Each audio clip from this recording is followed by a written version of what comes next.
how many of you have heard of glycemic index? Before you came here. I know this morning you all, there is a big banner here saying glycemic index. But before this, how many of you have heard of this term? Okay, I think each table I hardly can see not even one person. Or have you tasted any low GI foods before? Have you tasted a low GI food before? Or you're from Soy Joy? Which one is it? Soy Joy. Other than Soy Joy, have you tasted anything? No. I think every day actually we all, without knowing or unknowingly, we eat a lot of low GI foods. So you cannot tell me that, okay, there is no low GI food, so I'm not able to eat. So let us look at what is low GI, why we need low GI concept, and the reason why I came all the way from Singapore is not because Soy Joy invited me, that's the major reason, but again I will not just go anywhere and speak, any company invites, no. Because I am from an education institution, so I have to also make decisions where to speak and what to speak. I cannot just promote certain companies and so on. But when Soy Joy extended this invitation, without any second thought I said yes, I'll come and speak, is because I believe in the concept of glycemic index. Glycemic index works, and I am a practitioner of glycemic index, as well as I can give you very good examples of how when you follow a glycemic index diet, you can even prevent obesity, manage diabetes, prevent diabetes as well. So I'll give case studies and so on in my talk. So in between, when you have any doubts, please stop me, and it can be like a dialogue session rather than a monologue. Okay, the first is when you look at this, I think it rings a bell. Which city is this? Jakarta. And yesterday, actually, this is we are staying right here. The first slide on the left is Mandarin Hotel. You can just facing the fountain. And to just get there, we spent 3 hours yesterday from the airport, going round and round. And I think I ate my lunch at 12. Did not have anything. Maybe in the flight a little bit of a small meal. And so at 6 o'clock, actually my colleagues were my friends from Soy Joy were asking me, "Are you really hungry?" Then I said, "No, I'm okay. I'm all right. I can manage," and so on. So, but actually, how did I survive the hunger pangs? Is because when I got into the car, they said, "Why don't you try the Soy Joy strawberry flavor?" Because we don't have the strawberry flavor in Singapore. So I ate that, and that's why until I think when I reached the restaurant to have dinner, it was 7:30, 8, did not have any sign of hunger.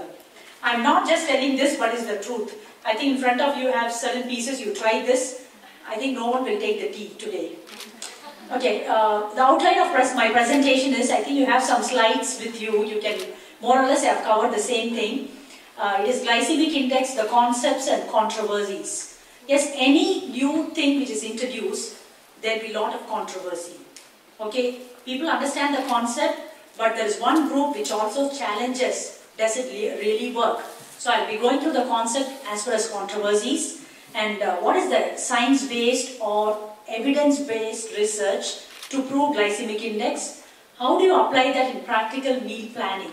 See, we can talk for hours together, but can you put that into practice? And I know here there are a lot of nutritionists. When you counsel people, will you be able to use that for your counseling? So, and also what is the current recommendations? So this is again a very popular supermarket store in Singapore, and even worldwide, even in Indonesia you can have this. So when you walk through the aisles of any supermarket store, nowadays what do you see? Do you really see, everywhere you see is, this is, if you can see clearly, it's low sugar, and then you can see Zero Coke, Sprite Zero, and then Skinny Pop, which is a popcorn, they say there's no fat, okay? And then you also have sugar-free, like brownies or snacks, and everything is, something is low, and this is 0-calorie dressing, ranch dressing. So 0 calorie means what is in there? Do you really want to eat that? Okay, and again, this is, I got this product from Canada, which is, they say no fat, it's called as crap. It actually tastes like crap. Okay, so you have all these things. But again, are we solving the problem of obesity? See, whatever you have, everything is low or no. Okay, anything you pick up, I think it's very hard to even to eat the real food. So even with all these products, what are consumers really looking for? They're all in constant search of real food, which I think is very hard to find from now on. Anything will be low fat, something will be changed. You will not get the natural food. And also, the one thing consumers are also constantly in search of in Asia is low GI. I recently went for the International Congress of Dietetics to Sydney, Australia.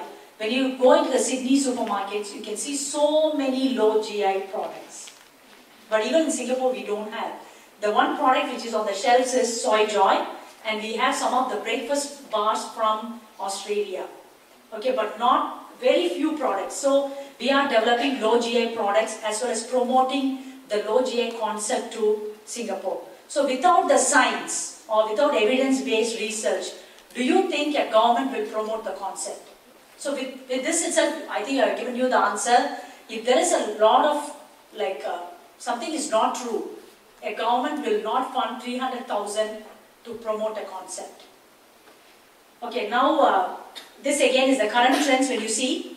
On the left, you can see a lot of fruits, vegetables. That's the real food, which we were all eating. But currently what we have is all processed foods on the right, and still the chronic disease risk is constantly increasing. These processed foods may be low fat, low sodium and all this, but still the disease risk has never come down. Every country, every year when you look at the statistics, health statistics, the disease risks are going high. What is the reason is, one thing is 95% of all the chronic diseases are caused by food choice.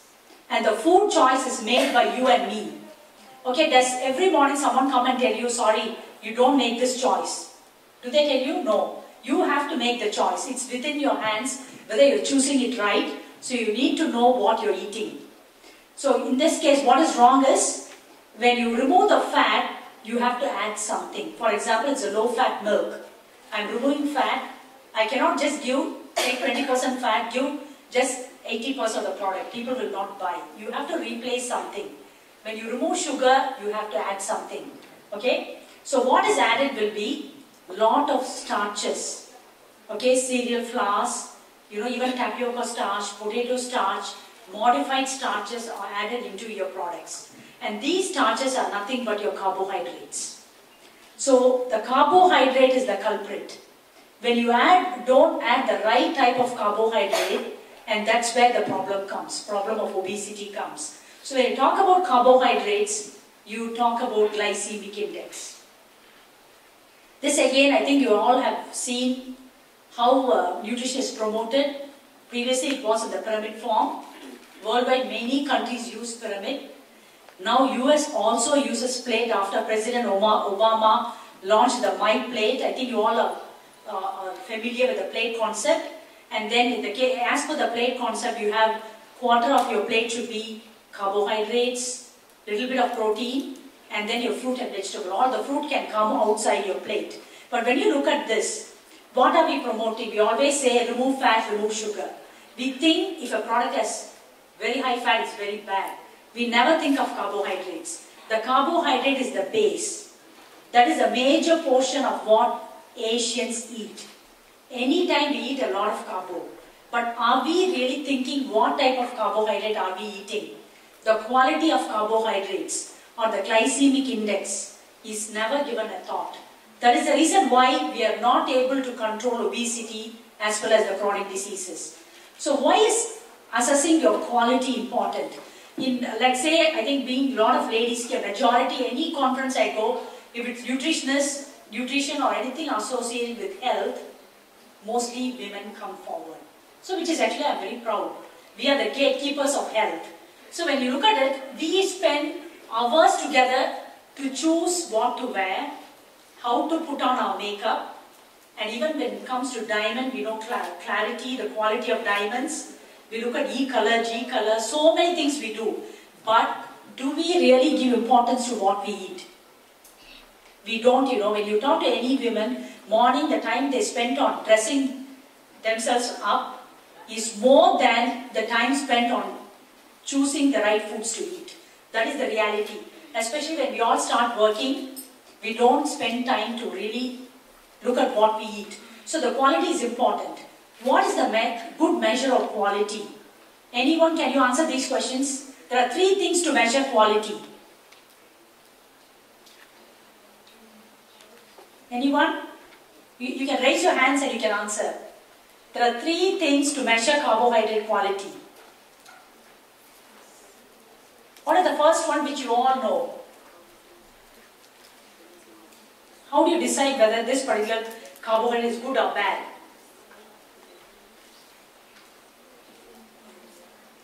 I think Soija will give you some gifts, if you answer the question. No?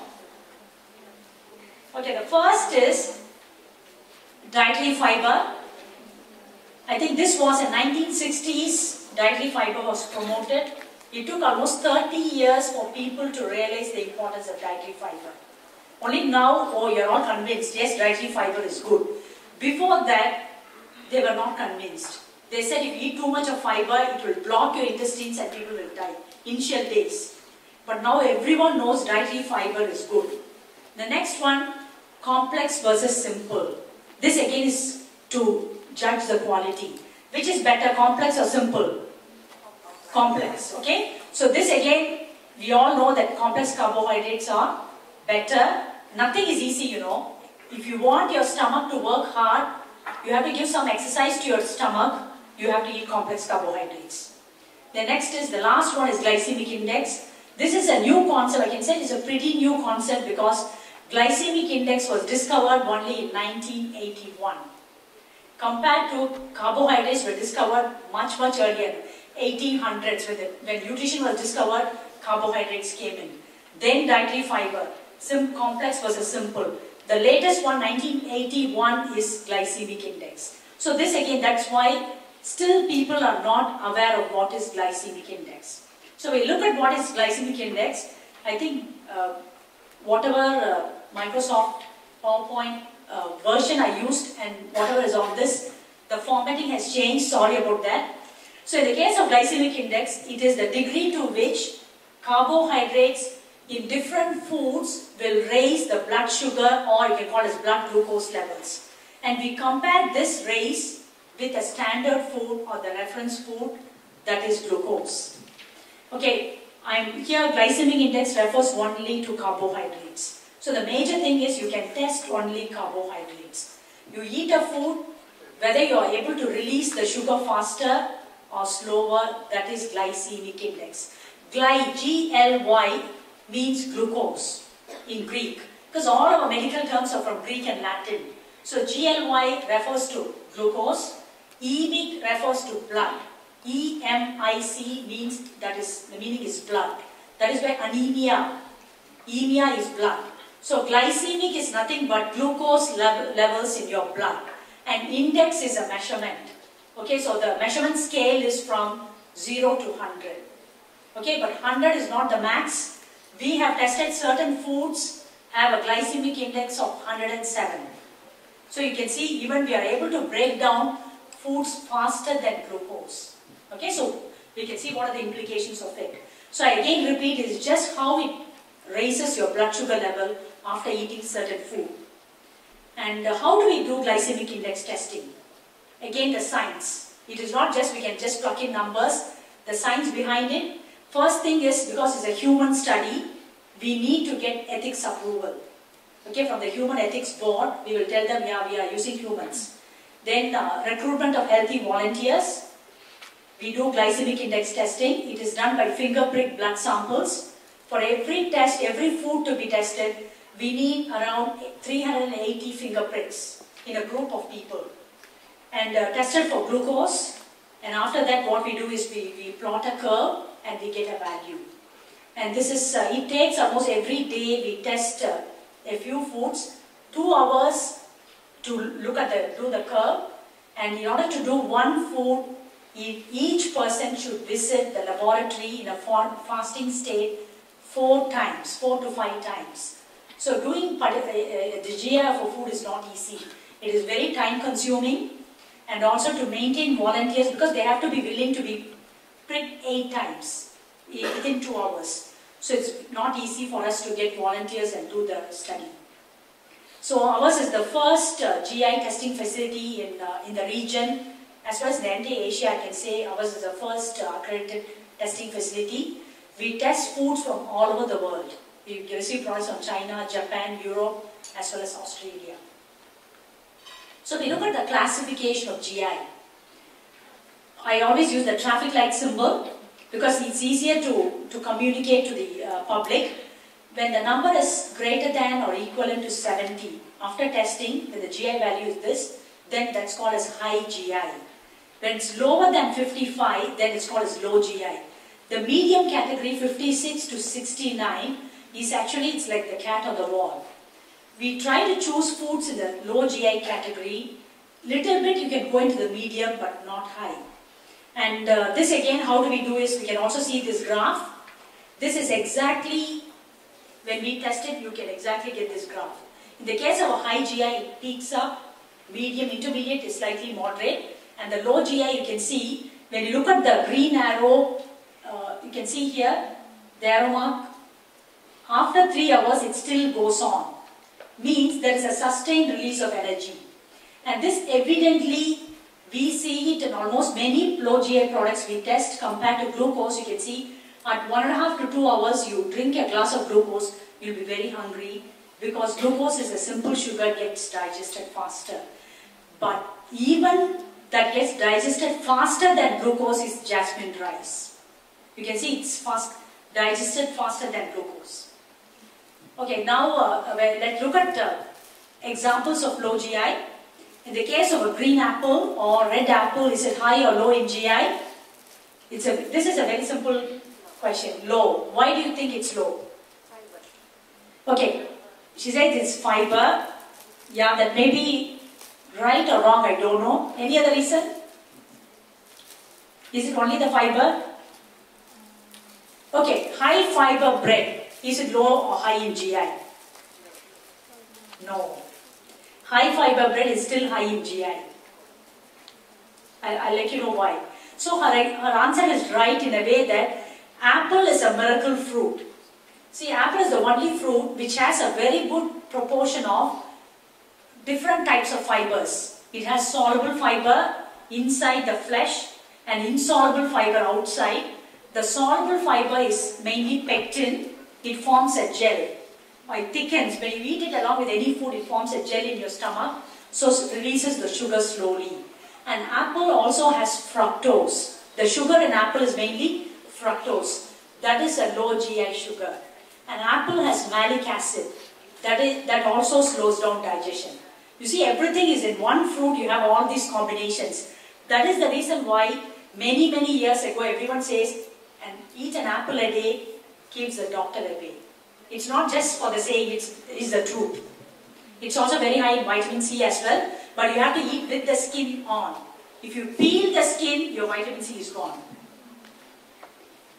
Okay, so it is a low GI fruit, whether it's red or green, it is low GI. Or when you get your apples from Australia or US, it is still low GI. Okay, now when you look at the high GI foods, okay, the examples, the first example here is glutinous rice. I think we all love to eat quays made of glutinous rice, desserts made of glutinous rice. The GI can range from 90 to 121.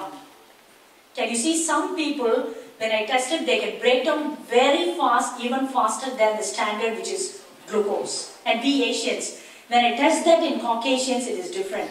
Because Asians, the way we chew rice is different to Caucasians. So the GI is much higher. And the next one when you see is white bread, high GI. The bread's GI, we tested at least 10 types of bread. Everything is from 70 to 80. Nothing is low GI. Then jasmine rice, different varieties of jasmine rice. Also the rice in Indonesia. The rice in Indonesia is not jasmine rice, but Indonesian rice is also high GI. It's a bit sticky. It stays together. So it's high GI. And your sugar candies and cornflakes, all your breakfast cereals are high GI.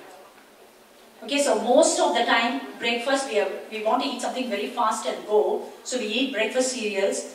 All the breakfast cereals are high GI. Even though you buy, unless otherwise you eat muesli. You know muesli, which is M-U-E-S-L-I, which is lot of bran and everything, that is low GI. But in order to eat a high bran breakfast, you need to sit down, spend time, you have to chew many times before you swallow. So what we do is we want to make it fast, so we eat and go. And also when you choose bread, you take a piece of bread. I think I should have taken a piece of bread from the restaurant. You try to just shake your bread like this. If it sways left and right, it is high GI. Because it's very soft. All soft breads are high GI. If the bread is multi-grain bread, very hard, and you try to flip it, doesn't flip, that's low GI. Because it takes time to digest. Okay? That's why Westerners, when they come to Singapore, they don't like the breads because they say the bread is too soft. They like hard breads. And you can see donuts, mashed potato.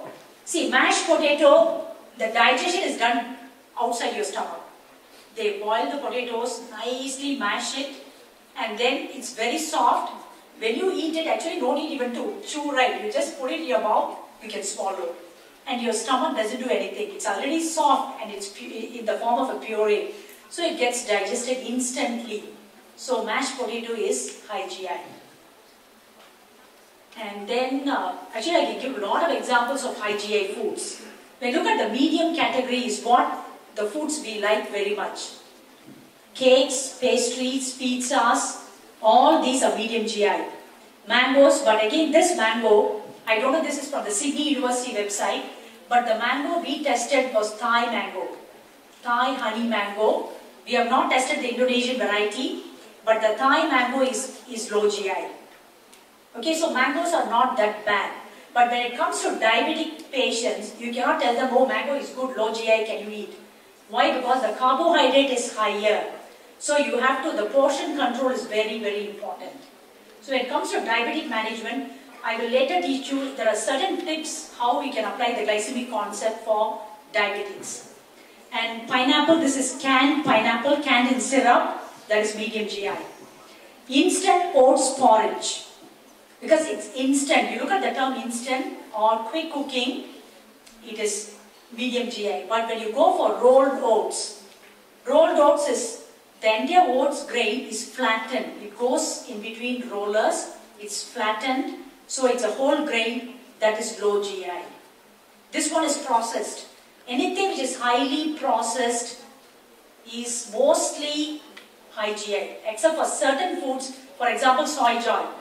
It's a processed food, but still again it is, the soybean is still, the whole grain is gone in.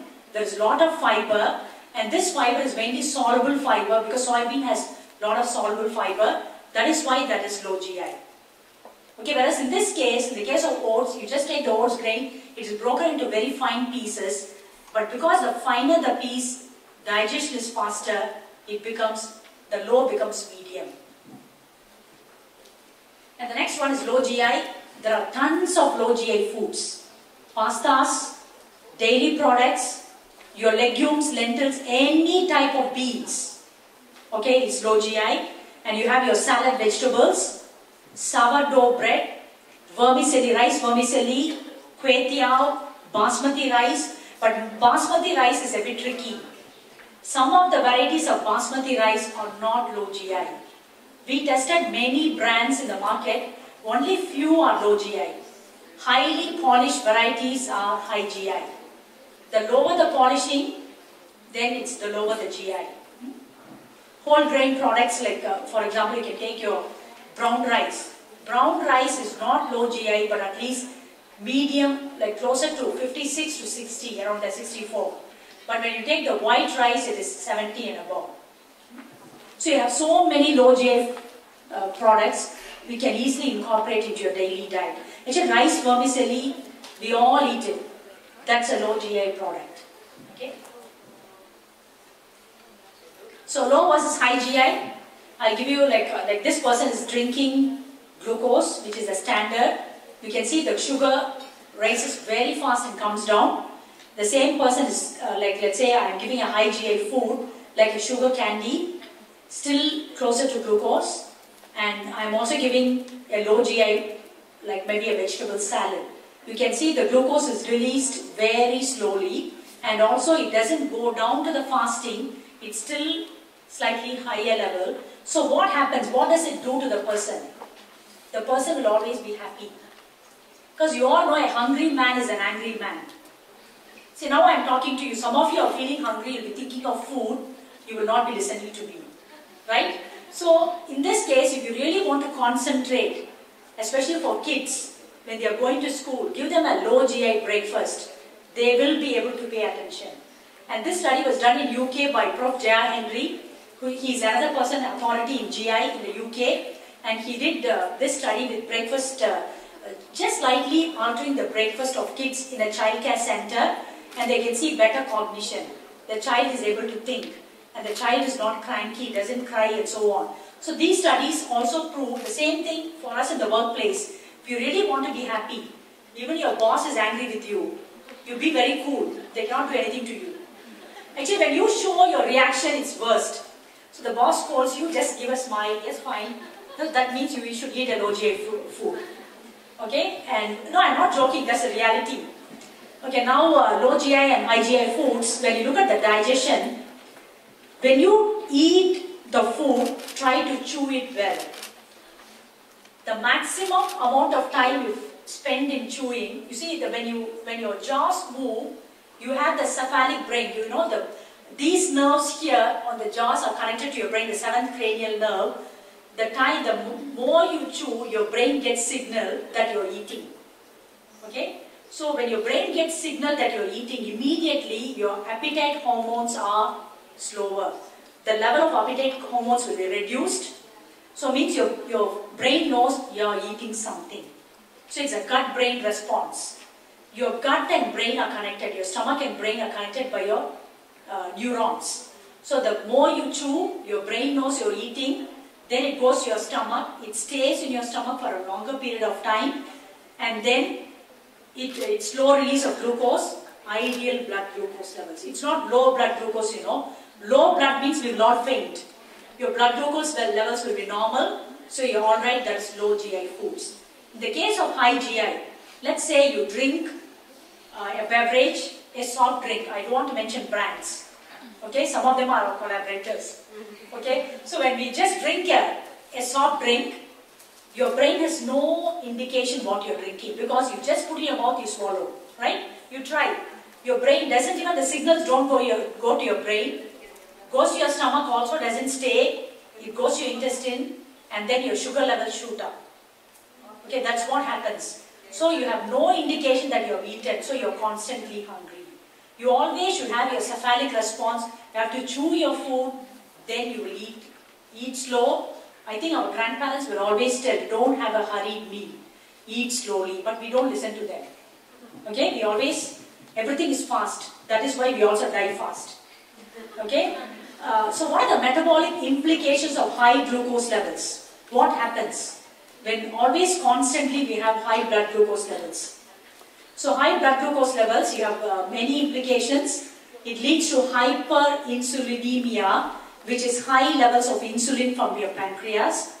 And what does this do is, this has a glucotoxic effect on your beta cells. It is like a toxin on your pancreas. And this again leads to results of free radical damage. So free radical damage again, it's not good. It results in aging symptoms and all that. So decreased beta cell function, decreased insulin secretion. So long run, what happens? This leads to diabetes. You're constantly exposed to high GI foods. What happens? Your beta cell function decreases. This happens like maybe from a child, you're exposed to it. At least when you're in the 30s, you may get diabetes earlier compared to who is eating a low GI food. That's why when you look at our grandparents, our ancestors, diabetes was unheard of. They all got diabetes in their 60s and 70s. But now, as early as 40s, 30s, people are diabetic. That's because of the constant exposure to fast foods, mostly which are high GI. Look at fast foods. When you eat anything, mashed potato, is also served in a fast food restaurant, right? Potato is the cheapest vegetable on earth. So this potato is converted into something like edible, tastier. So we don't think whether it's good or bad, we eat it, and that's the implication of all this. So this also leads to increased TG, is triglyceride accumulation. Later I'll come to heart health, I'll explain that. So what are the documented benefits of low GI diet? Okay, there are so many benefits. What I am showing here is based on journal references. Evidence-based meta-analysis. So decreases blood sugar levels. You can try it. If you have like access to glucometers, try to eat your soy joy. Okay, that's a standing example. Like you try to eat. You try to take finger pricks. No need to take like how we do every 15 minutes. Just take fasting. You take the blood sugar level. Note down your blood sugar level. Eat your any low GI food. Maybe I told you rice vermicelli, or it's very easy for you, soy joy bar. Then take your glucose after half an hour, 30 minutes, finger prick. 1 hour, 2 hours. Write down your values. Take a high GI food, write down your values. Then you will be convinced. So try to keep your levels in the moderate levels, not too high, too low. Then that gives a lot of benefits. So lowers blood glucose levels, lowers cholesterol levels. And this cholesterol levels, you cannot see it immediately with blood glucose. It takes at least minimum 1 to 2 months to see the effect. Decreased body weight, heart disease risk decreases, decreased risk of type 2 diabetes, certain cancers. This study is now done by Harvard University with Professor Walter Willett. He's heading the big study on the low GI diet and risk of cancer, as well as increased sports performance. We did a study with Singapore Sports Council. Okay, I was one of the collaborators involved. I was the site PI. We have a study PI. We compared the effect of a low GI meal and a high GI meal on endurance. And the low GI meal is better. Compared to high GI meal, they are able to perform better. Okay, the latest one just came out last month is acne, pimples. Does it help to get clear skin? Yes. So this one you can look at Sydney University's website. They have given the information on this.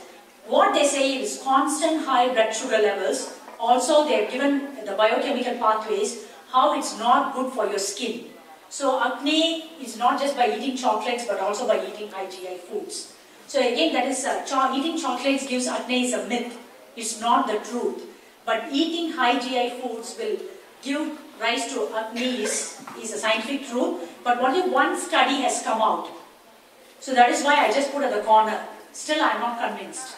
Usually there should be at least minimum 3 to 4 very big studies should prove certain things, then you can promote that concept. Okay, this is metabolic effects of low GI diets. This is a very busy slide. So what I'll do is I'll skip this. I'll go into each disease by disease. I will show you the thing. First one is obesity or overweight. What does low GI do is it delays your gastric emptying.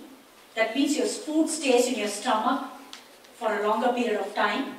Increases feeling of fullness. So that increases your satiety, prevents overeating and weight control. You can follow this. Your weight will always be the same.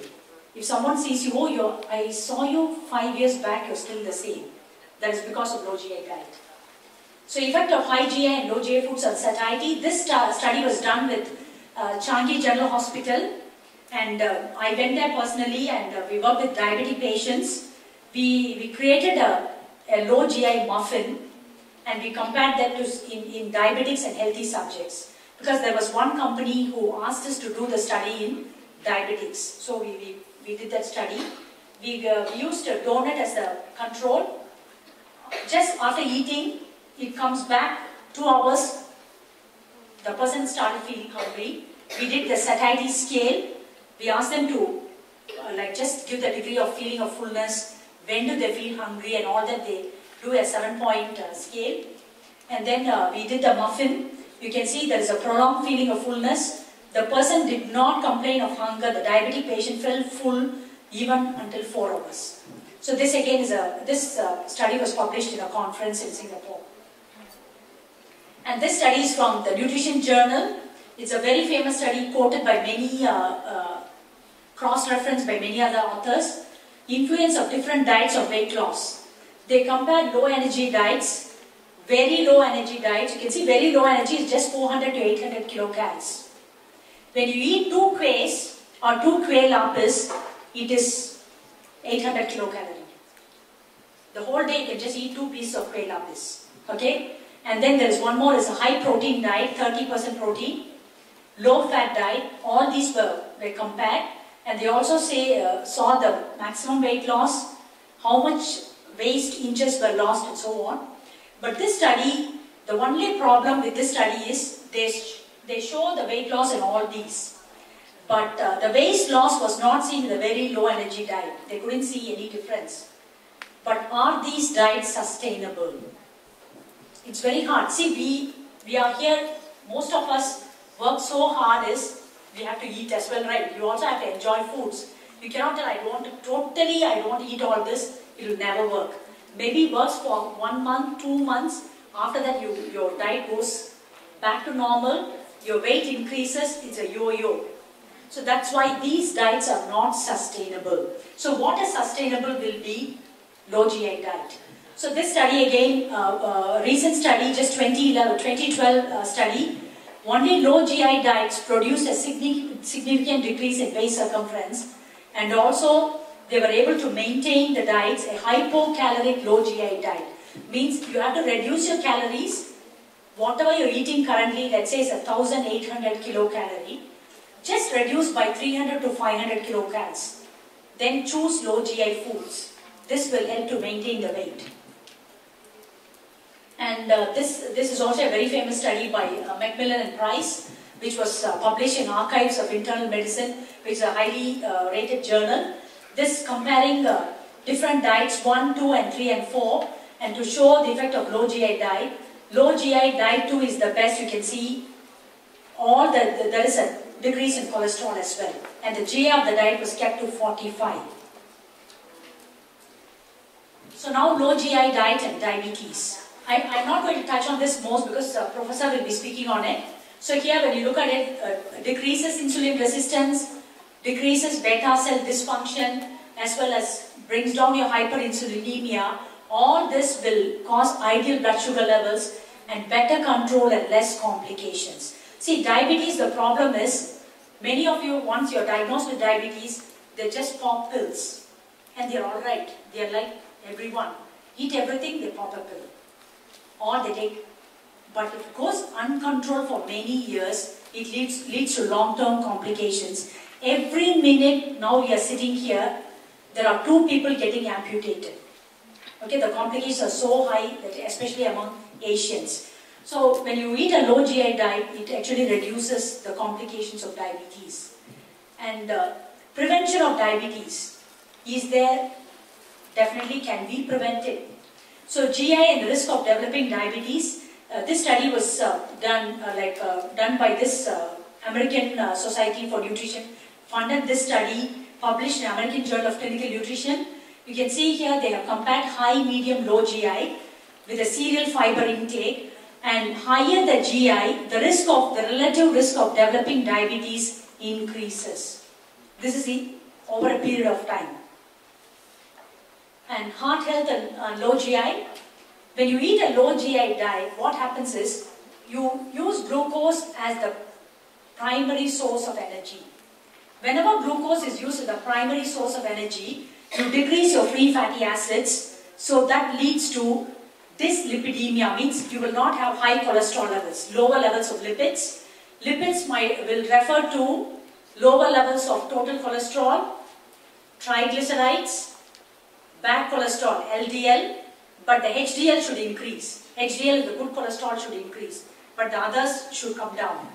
So this leads to decreased inflammation, and also endothelial function is enhanced.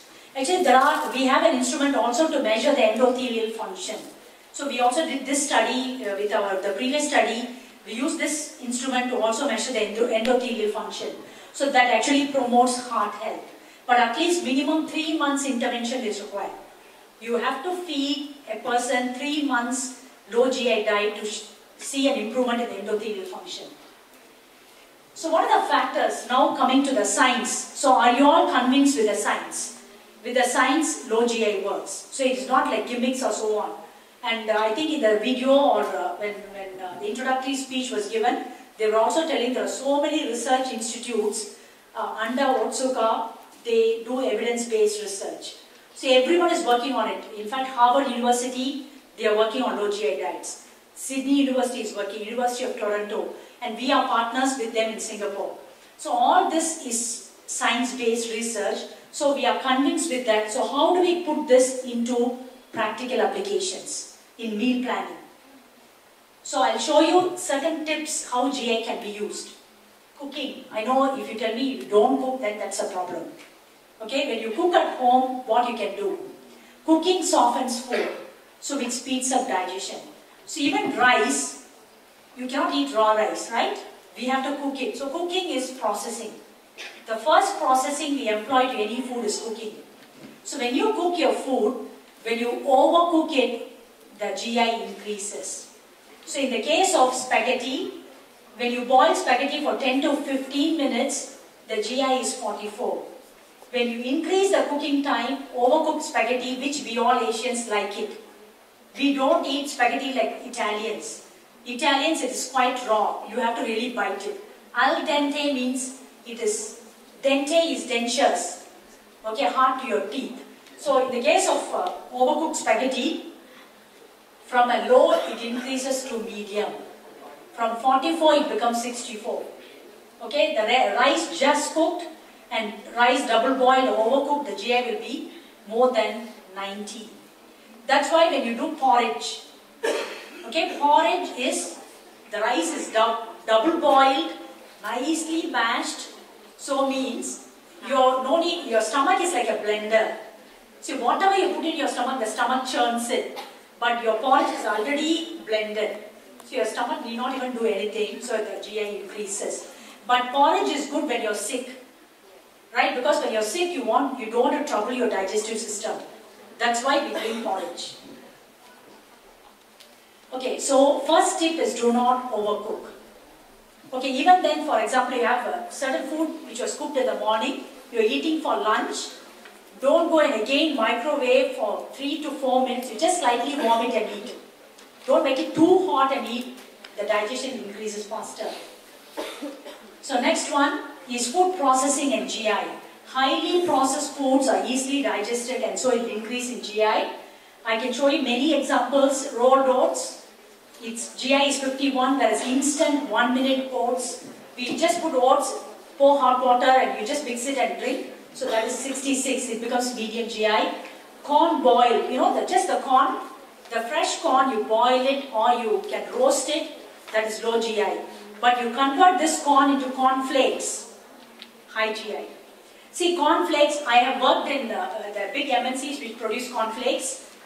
You take the corn flour is made into a slurry, it is fed through rollers at very high temperature of more than 120 degrees. Under pressure, it comes out through slots. When it comes out as round, you call it as cocoa pops. By flat like sieves, then you call it as corn flakes or wheat flakes, whatever. So at very high temperature and pressure, it's called as extrusion cooking. It is high GI. So I can show you a journal reference also. So eat less processed foods. You can see whole grains are lower in GI. Whereas when you process, you disrupt the structure, you break it. From you can see, you can see here, low GI, this is whole grain. As you mill it, you go through the roller blades, mill it. This is white flour, your all-purpose flour, which you use for baking. So you can see the higher GI. As it goes up, the GI increases. Whole meal flour is also high GI. Whole meal flour is here. This part is also higher in GI. Compared to the real, you can eat wheat groats, which we don't eat it here. Turkish people eat a lot of wheat groats. And you can see food processing. Okay, this is I was referring to the fresh corn. Okay, this study was done by Jenny Brandmiller very early, 1985. when the GI concept just came in. And you can see made into popcorn. Popcorn is high GI. So next time you go to the movie theaters, you try to share popcorn. Don't eat the whole thing, you know. Try to share your calories, share your GI as well. And so this is, the higher it is, it becomes higher as well. Next one is acid content and GI. Acid lowers GI by means of lowering your gastric emptying. When I refer to acids, it refers to the acids found in your food. Organic acids. Acetic acid. Acetic acid is vinegar. Okay, you use apple cider vinegar, and then you also use balsamic vinegar to your salads, French dressing, all this as vinegar, that is good. It lowers your gastric emptying. And again, you have lactic acid in your yogurt. That's good. That's why yogurt is naturally low in GI, is because of the acid, as well as lactose is low GI. The lactose is converted to lactic acid. Citric acid in your fruits, in lemon juice, in all this is also lower in GI. So along with your meal, you order a glass of lemon juice without sugar. Okay, at least half the sugar. If you try, that's good for you. Instead of drinking cappuccinos and other soft drinks. And sourdough wheat bread, this technology, I think even in Indonesia, you can find in the specialty bakeries, they have the sourdough breads that is low in GI. Because you try to ferment the mother sponge, the dough, and you add it with the bread making process. This is usually in Europe. Most of the bakeries have sourdough breads. And the next one is fiber and GI. Okay, this comes to the question. When I talk about fiber, I am referring to soluble fiber. Soluble fiber lowers the GI, not the insoluble fiber. Wheat bran is insoluble fiber. But whereas the fiber present in beans, soybeans, green beans, red beans, kidney beans, all this is soluble fiber, it is low GI. Okay? You can see here viscous soluble fibers, they try to form gel-like structures in your stomach and so lowers digestion. So in the case of fruit, you can see apple, white bread doesn't have any soluble fiber, unless otherwise the white bread is made with inulin and fiber salt and certain things for low GI bread, we try to do that. In the case of barley, barley is a grain which is very, very good, just like oats. Barley has a lot of soluble fiber, and the name of the soluble fiber is beta-glucan. It is the #1 fiber which is used for many, many functions. And what we do is we try to buy the beta-glucan extract and we add it into our foods to make it low GI. So it also lowers cholesterol. Barley has cholesterol lowering properties because of the beta-glucan. And the rice crackers, which is very common, all kids love it, that is high GI because of the extrusion process. So include fiber-rich foods like whole grain cereals, legumes, fruits and vegetables in your diet. And how fiber works, I think I just told you how it forms a gel in your stomach here. You can form a gel, it stays quite some time, so the digestion is slowed down. Okay, now this is type of starch. It's a little bit complicated if you're not a food science person. When you look at the starch, there are two types of starch, which is amylose and amylopectin. I'll show you the structure of amylose and amylopectin. The first one is amylose. Amylose is, you think of your necklace, your pearl necklace. You have all your pearls beaded together in a single string. That is your amylose. Okay? Whereas in the case of amylopectin, it is highly branched, a branch structure. So when your structure is branched, your digestive enzymes can easily act on them. It's digested faster. Whereas amylose, it is stranded together, it's a very tight clump, so it's very hard to break it. So when a food contains high levels of amylose, then it becomes low GI because it absorbs less water. The molecules form tight clumps, lower rate of digestion. That is why basmati rice, by nature, it has more amylose, it's lower in GI. Whereas jasmine rice has less amylose, high amylopectin, higher in GI. This is by nature. This is the nature of the starch, nothing can be done. Unless otherwise, you have to genetically modify the rice, which is called as clever rice. It's sold in Australia. Singapore, we also have this. it comes with a tick. Clever rice is a genetically modified rice which is made low GI. And you can see potato, russet potatoes, the starch is a fast release starch. So it is high GI. Glutinous rice also nothing can be done. It's by nature, it is digested faster. So you have to choose the right starch. So how do we do this? For example, I am eating a high GI food. I don't have a low GI food at all. I cannot find it in the market. How do I do? You can make smart combinations. By making combinations, you can convert a high GI food to a medium or a low GI food. I'll show you examples of high GI food. Let's take white bread. This is commonly eaten by everyone. Now Asians, none of us eat porridge in the morning, right? Even though it's high GI, but porridge will be better than bread because it is no chemicals added. But still all of us are bread eaters. So when you take bread, you combine with the low GI, which is I add some vegetables, I add some cheese because you need to have protein. Don't eat pure carbohydrates, especially for diabetics. If you just eat carbohydrates, even if it's a low GI just like that, it's not good for you. You have to always combine that with a protein because protein has a very good satiating effect. It increases the feeling of fullness. So you have to add the protein. So here I have used a low-fat cheese, or you can eat eggs with it, anything, whatever you want you can add, or even you can add your roasted chicken breast meat or so on. All that when you put it together, you make a very good sandwich and this becomes a medium GI.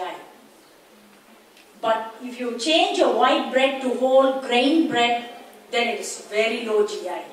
So the combinations you make. So you can tell your subjects, if it's a diabetic comes to you, you can tell them monitor their blood glucose regularly so they can see the practical implications. After they eat this diet, is there a change in the value? Yes. Once then they are convinced. You cannot be always telling them, that's the difference between a doctor and a nutritionist. When a doctor tells, they listen. Why? Because they give a tablet or a pill. If they have headache, they eat it, immediately the headache is gone. So you trust it. Whereas when they come to you, you tell them, okay, eat this diet, you will lose weight. They will not listen to you because it takes time. At least they have to follow that for quite a number of days. So you ask them to monitor their glucose level. The glucose levels are low, they are convinced. Or if they lose weight, they are convinced. Or if they maintain weight, they are convinced. You have to give the end pointers. So without that, no one will work. We work hard, maybe the boss tells, you work hard, you get bonus, right? So there should be some end point or result to prove your concept. So without proof, no one will understand. So you have to give them certain pointers. So when they come for the next consultation, you have to see, okay, these are the pointers, have you achieved? So if they have followed, definitely you can see the results. I had my colleague who was 89 kilograms. We put her on a low GI diet. Now she is 64 kilograms. So it is just, but I can see this difference over a period of 6 months. Slow and steady decrease. We didn't do anything, just change a high GI to a low GI. Breakfast, what she was eating, we changed. Lunch and a few things. And we also made sure she was eating high calorie foods, made it as per her ideal weight, and you can see that. So we are implementing this concept in our cafe. We have a cafe within our campus. We are implementing low GI meals in our cafe, and we are getting to all our obese, 30 obese students have been registered for this study. It's an intervention study. We'll provide one low GI lunch meal free of cost to the students, and we are going to monitor their weight. So we have to show some proof for public to understand. So let us test your knowledge. So some questions for you. This will be my last few slides. Which is low GI? A or B? See, now you all know. Within 10 minutes you are all convinced. Why is B low GI? Is because there is oat bran. And okay, in A there is banana here. Do you think it's bad? No, banana is a good fruit. It's very high potassium, it has soluble fiber, it has resistant starch, but it is slightly medium GI. You can still eat it, but it's a diabetic comes to you, you can tell him every day don't eat bananas. You can eat maybe Monday is a banana day. Tuesday should be a strawberry day. Try to plan for them. Eat a variety of foods. So I'm changing bananas to strawberry. Strawberry GI is only 30 plus, very low. Then I'm changing nothing else. I'm just leaving it. If the person doesn't like orange juice, I'm giving apple juice, but that has no change to the GI. I'm changing the culprit is here, the cornflakes. I'm changing the cornflakes to something oats. Then you can see the meal GI. How does it change? From a GI of 60, it becomes 42. You can make a change. Now next one, modify this high GI meal with low GI options. So on your left, this is the meal. What can you modify? Can I change water? No, I leave water right. No problem. Okay, then. Can I change the vegetables? No need. Okay, it's nothing. Actually, vegetables are very low GI, especially green leafy vegetables. No problem. So what should I change here? The bread. The bread here is, it's a baguette. French bread. So the baguettes are, Subway. Whatever you eat in Subway, certain breads are very high GI. But in Subway, you have the one with, one with made with oats, heart healthy and a few things, and you choose the right one, it's fine. But when you use the French baguette, that one is very high GI. So I change this, or maybe there is a pineapple there, canned pineapple. So what do I change? This is 85, look at the GI. So now I'm going to change this. I take off the baguette, I put a whole grain bread, and then instead of the canned pineapple, I'm giving a pear, as well as I give something extra, which is yogurt. So with all this, the meal GI is only 39. Simple changes, you can do it. Next one, this is an Asian meal. You may think, why I'm showing all Western meal? Okay, this is an Asian meal. Again, vegetables, no need to change. There is steamed chicken, it's really, I took the photograph. The chicken is steamed chicken breast because it's lower in fat compared to, the chicken drumstick. Then there is white rice. You can see the white rice is stick together like a mass because it is fully cooked. Then next one, I convert that into, use brown rice with a mixture of white rice. The same vegetables, but it's stir-fried, present in a very nice manner, and with the chicken. So this meal is a healthy meal. With few options, little bit, it takes time. See, slowly you have to, I think before you become a nutritionist, you have to be a psychologist. You have to change their mental behavior. Every one of us know what to eat. Okay, the behavioral change is the most difficult. Knowledge is there, but you have to change the behavior. And there, you have to modify the behavior to think that health comes first. So if there is no health, no wealth. It's very, very important. But every one of us, you have to, every morning when you wake up, you have to think, oh, I'm healthy. I have to keep myself healthy. And that's in my hands. So you have to be like a health ambassador, then you can promote health. If you personally are not convinced, I think you cannot change the rest among you. So next one, which has higher GI value? This is maybe KFC, fried chicken drumlets, or there's one more. I don't know whether you have IKEA in Singapore, in Indonesia. Do you have IKEA brand in? Okay, it's a Swedish chain. Their chicken wings are the best. Everyone goes there to eat chicken wings. A person will eat 6 chicken wings at one time. They buy, it's very cheap, it's only $7. So they just eat at one time, it's fried to death. So which do you think is higher GI value? In this one, you should be given a very big hamper, if you answer correctly. Which one? The one on the left or the right? Or who says there is no GI value to it? Is there a GI value to it? Can I call it as a zero GI?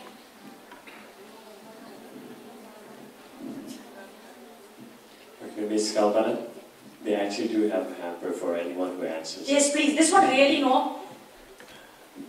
Okay, 2 people will get it. Okay, does it have a value? If you say no, you tell me why. Can I test the GI of this food? Pertanyaannya tadi adalah yang mana yang memiliki level GI yang lebih rendah? Yang menjawab akan mendapatkan 2. Okay, what is the basic concept of glycemic index? What do you test? test carbohydrates. So does Ada karbohidrat yang sebelah kiri. Sebelah kiri. Berarti yang low GI? Yang sebelah kiri. Okay. She answers the IKEA one. IKEA one has high GI. No, it's the lower one. Low. Why? Kenapa? Because the left one is high in carbo. It's fried with flour. Yes. See, actually, you cannot test the GI of chicken. Actually, we cannot even test. We are not licensed to test. No one should test. But let's say I want to test. I can choose the left side. Is because you can see it is coated with flour and then it's fried. Exactly deep fried. So she's right. Okay, So selamat anything with carbohydrates can only be tested. Yeah, but can we eat this because it's low GI? No. Portion control. You can still eat it because you know what is life without eating nice food. We can still eat it, but the portion control. Don't eat 6 all at one go. Stop with 1. Okay, GI and portion control. Okay, how long do I have? You let me know if there is. How long is it? 5 more minutes. Okay, so just few more slides. The quantity and quality, you have to have a balance. If both one is wrong, I think if balance is lost, your balance in health is also lost. So when you talk about carbohydrate quantity and quality, quality is glycemic index, whereas quantity, the color is gone, I had put a green color. The quantity is glycemic load. So load is how much you eat. Glycemic index is what you eat. So what you eat, how much you eat is important. So when you look at glycemic load, it is nothing but you should know the GI value of a food. You have to multiply that by the carbohydrate content and you divide by 100, you get your glycemic load. So any food with a less than 10 has a low glycemic index load. Higher than 20 is a high glycemic index load. This is very, very useful for diabetes meal planning. You have to choose the glycemic index food, tell them how much they can eat. If not, the GI has no work. GI will not work. So glycemic index should be low, the glycemic load should be low to medium. Okay, I'll show you some examples of, in the case of apple, the GI is 38, which is low GI. The carbo is 10.3, I get a GL of 3.9. So means it is low GI, low GL. So apple is good. I take watermelon. The GI is high. The only fruit with high GI is watermelon. Okay, 72, but still the glycemic load is low. So watermelon can also be eaten. Don't think, oh, it's high GI, I don't want to eat. You can still eat it because the load, it is very low carbo. That's why it's watermelon, there's a lot of water. Next one is, in the case of bread, you see only one slice of bread. If you eat just one slice, the load is 9.5. So if he eats 2 slices, it doubles. So for a diabetic, one time he cannot eat more than 2 slices.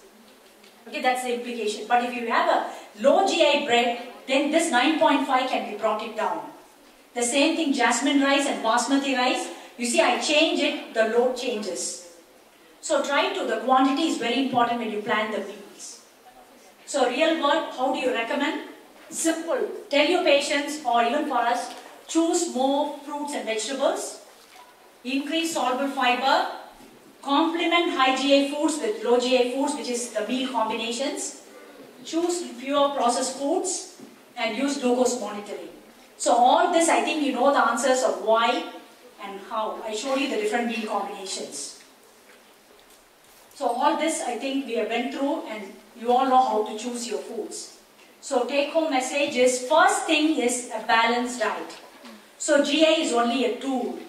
First, you plan your balanced meal, choose your carbohydrates, those should be low carbohydrates, low GI carbohydrates, not low carbohydrates, it should be low GI carbohydrates. And keep your fat intake moderate and have good quality protein.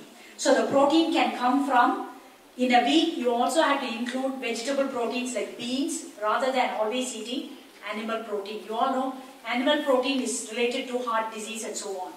So try to swap that. So recommendations for dietary carbohydrates, 50 to 60% of energy should come from your carbohydrates. At least 1 serving of low GI food in every meal. So this is our motto. Glycemic index is for everybody, every day, every meal. It's not for sick people. It's for all of us. So choose low GI food so that you can avoid a sugar rush and you can always be happy. Stay young, stay healthy. So this is my last slide. So the thank you, this is one last question. The vegetable which says thank you, is it a high GI or low GI vegetable? It's a pumpkin. I think she has answered correctly. It is high GI. You said low or high? Pumpkin is high GI vegetable. Okay? I think you can. Okay, who gets this? Pumpkin is a high GI vegetable, but pumpkin is high GI, yes.